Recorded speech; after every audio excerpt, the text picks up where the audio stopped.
झील की जादुई दुल्हन। एक बार की बात है, नरसिम्हा की पहाड़ियों के बीच में एक झील थी जिसका नाम था रिमझिम झील। एक बार इस झील के किनारे एक लकड़हारा लकड़ियां काट रहा था और उसके पास ही उसकी बकरियां घास चर रही थीं। अचानक झील के पानी के अंदर से दो लड़कियां बाहर आईं।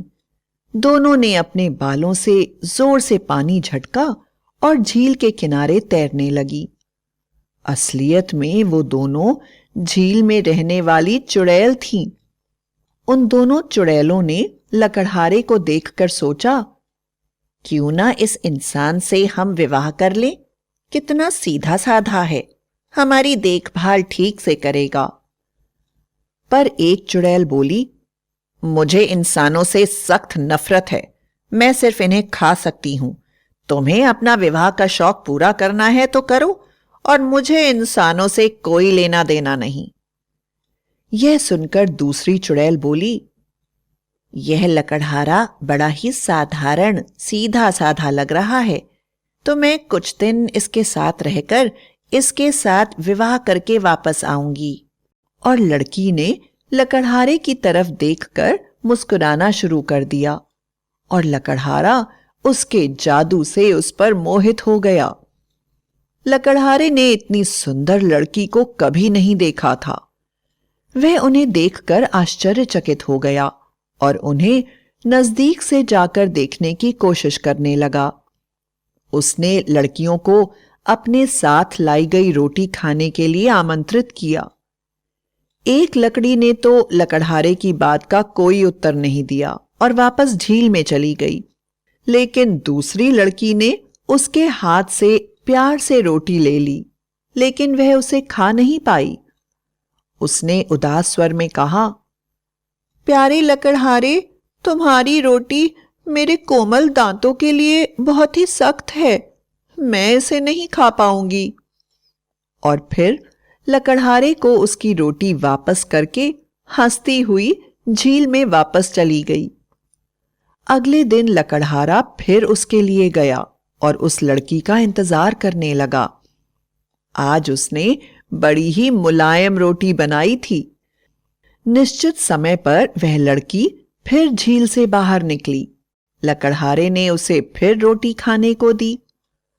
आज भी लड़की ने रोटी लकड़हारे के हाथ से ले ली, लेकिन उसने फिर से लकड़हारे से कहा, तुम्हारी रोटी ठीक से पकी हुई नहीं है, मैं नहीं खा पाऊंगी। और फिर लकड़हारे की रोटी उसे वापस करके हंसती हुई वापस झील में चली गई। लकड़हारा बड़ा दुखी हुआ। उसने सोचा, मैंने इतनी मेहनत करके रोटी बनाई है, फिर भी यह इसे नहीं खा पा रही है। अचानक उसने देखा, एक रोटी झील के किनारे पानी के ऊपर तैर रही थी। उसने वह रोटी उठाकर संभाल कर रख ली। वह किसी भी तरह उस झील वाली लड़की को प्रभावित करना चाहता था। अगले दिन रोटी लेकर वह फिर उसी जगह पहुंचा और जब वह लड़की आई तो उसने वह रोटी उसे दे दी। इस बार लड़की ने रोटी खा ली। रोटी खाकर वह बहुत खुश हुई। उसने लकड़हारे से कहा, अगर तुम मुझे मेरी बहन से बचाकर बाहर निकाल लोगे तो मैं तुमसे शादी कर लूंगी, क्योंकि मुझे तुम बहुत अच्छे लगते हो, पर मेरी बहन तुमसे बहुत नफरत करती है। और उसने लकड़हारे को ऐसा करने के लिए पूरनमासी का समय दिया। लकड़हारे ने खुशी खुशी झील वाली खूबसूरत लड़की की बात मान ली और पूरनमासी आने का इंतजार करने लगा। पूरनमासी आने पर लकड़हारे ने उस लड़की को झील से बाहर निकाल लिया और अपने साथ लेकर अपने घर आ गया। लड़की लकड़हारे से बोली, मैं पृथ्वी पर रहने वाली हर पत्नी से भी ज्यादा अच्छी पत्नी बनूंगी, लेकिन अगर तुमने मुझे बिना कारण मारा तो मैं वापस चली जाऊंगी। लकड़हारा बड़ा खुश हुआ, क्योंकि उसे विश्वास था कि वह अपनी पत्नी को कभी भी बिना कारण नहीं मारेगा। उन लोगों ने गांव में आकर धूमधाम से शादी करी और सबको बहुत अच्छी दावत दी। धीरे धीरे समय गुजरने लगा और लकड़हारे के बच्चे नहीं हुए। एक बार जब वे लोग एक दावत में खाना खाने जा रहे थे तो झील वाली लड़की ने कहा, सुनिए, इतनी दूर चलने से मेरे पैरों में बहुत दर्द हो रहा है, मैं नहीं चल पाऊंगी। लकड़हारे ने उसे घोड़े पर बैठकर आने के लिए कहा। लड़की ने बोला, हाँ जरूर, अगर तुम मेरे दस्ताने ले आओगे जो मैं घर में भूल आई हूं तो मैं घोड़े पर बैठकर आ जाऊंगी।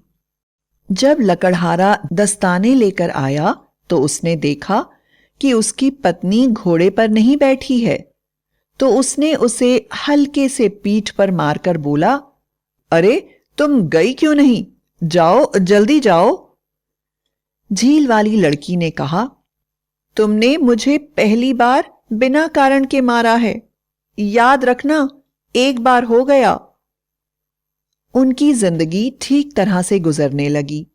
कुछ दिनों के बाद लकड़हारे को अपनी बहन की शादी में दूसरे गांव जाना पड़ा।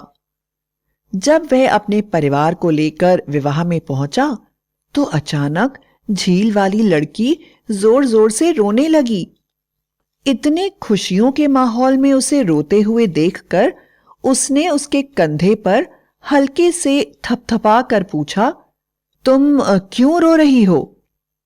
लड़की बोली, क्योंकि यह सब मुश्किल में पड़ने वाले हैं और यह मुश्किल तुम्हारे ऊपर भी आने वाली है। तुमने मुझे दूसरी बार बिना कारण के मारा है। कृपया सावधान रहो, क्योंकि अगर तुमने तीसरी बार ऐसा करा तो वह आखिरी बार होगी। लकड़हारा डर गया और उसने सोचा कि वह ऐसा कभी नहीं करेगा। लेकिन एक दिन जब वह अपनी मां के दाह संस्कार में गया तो अचानक झील वाली लड़की जोर जोर से हंसने लगी। ऐसा लग रहा था जैसे उसे हंसने का दौरा पड़ गया हो।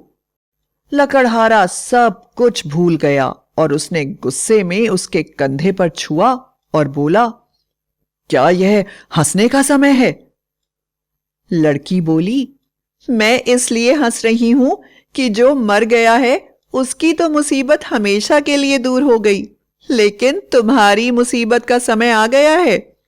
तुमने मुझे 3 बार बिना कारण के मारा है, इसलिए आज हमारी शादी आज से खत्म हो गई है।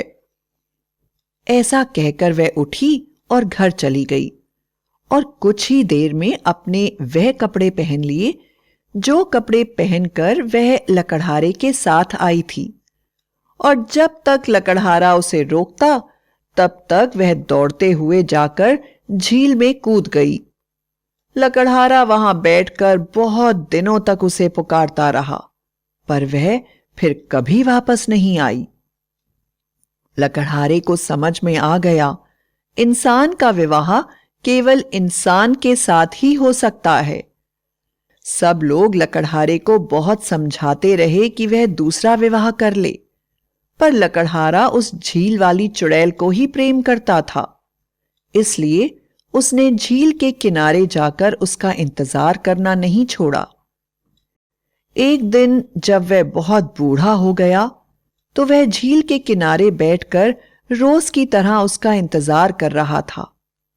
अचानक एक लहर उठी और झील के बीचों बीच झील वाली लड़की खड़ी हुई दिखाई दी। वह बोली, प्यारे लकड़हारे, मैं झील की दुष्ट चुड़ैल हूं, परंतु तुम्हारा प्यार इतना सच्चा है कि ना चाहते हुए भी मुझे वापस आना पड़ा। चुड़ैल और इंसान का विवाह कभी नहीं हो सकता, किंतु फिर भी तुम्हारे साथ इतने वर्ष मैंने गुजारे। अब मैं हार गई हूं और तुम्हारी सच्चाई के आगे पूरी तरह से झुक गई हूं। लकड़हारे, मैं इंसानों की बस्ती में आकर नहीं जी सकती। क्या तुम मेरे साथ हमेशा के लिए इस झील में आना पसंद करोगे?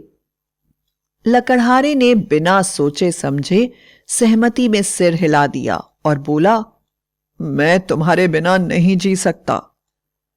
लकड़हारे की यह कहने की देर थी कि झील से एक तेज लहर उठी और लकड़हारे को अपने साथ लेकर झील में समा गई। इस तरह लकड़हारा वापस अपनी पत्नी के साथ हमेशा के लिए चला गया और लकड़हारे ने यह साबित कर दिया कि सच्चे प्यार से कोई भी पिघल सकता है।